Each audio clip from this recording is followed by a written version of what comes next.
Nëse dikush vjen dhe na thot, Hoxha Efendi, unë kam punën e vështirë.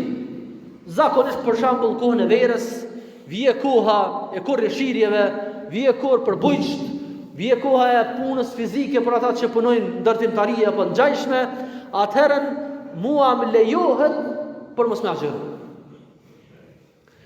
Agjerimi thamë është mëshirë dhe rahmet prej Zotit. Andaj ti duhet me insistu me marrë atë rahmet apo atë mëshirë prej Allahut. Prandaj, fillon me agjeru për çdo ditë. Qorën si thërë, përgatitesh. Nëse tu ka mundësu me agjeru dhe i mbromje në rregull.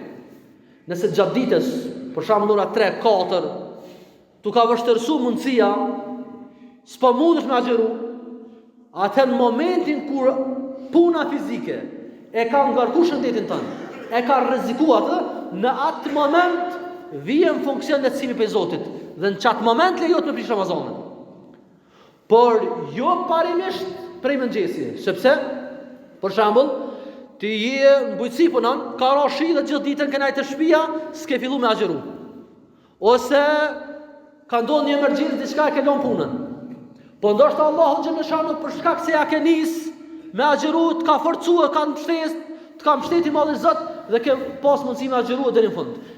Moshurit, baballar, gjyshiton, kanë pas punë shumë të mëdha dhe trauma fizike, por kanë agjeru dhe thuj se shumica prej tyre se kanë prish.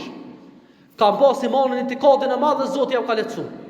Prandaj secili person me bindje dhe vendosmëri fillon agjerimin. Nëse gjatë ditës këçohet gjendja, atëherë prish nuk ka ndonjë problem. Por këtu do të me pas kujdes, mos me pas këtë shpërdorim nga ana njerëzve dhe me thonë hajtë se peprishi, sepse Zoti lexon zemrat dhe shpirtat tonë, kështu që ti do të më qeni sinqert dhe më qeni kujdesshëm me fillu agjerimin për çdo ditë. Edhe një element shkurt, nëse kam agjeru prej orës 4 deri në ora 5 dhe e kam prish se s'kam pas mundësi me krye deri në fund, dihet që për këtë kohë ka shpërbly Zoti. E inshallah ta jap shpërblimin e plotë i Malli Zot. Kështu që ti nuk i do punuar me një njeri i cili thotë s'ma ke kryer ditën s'po ta jap shpërblimin. Jo, Allah është shpërblim për gjithçka, edhe për jetën tënde, sepse shpërblimi nuk është vetëm angazhim fizik, është edhe bindje dhe realisht ai akumuluesi më i madh i sevapeve është njeti jon.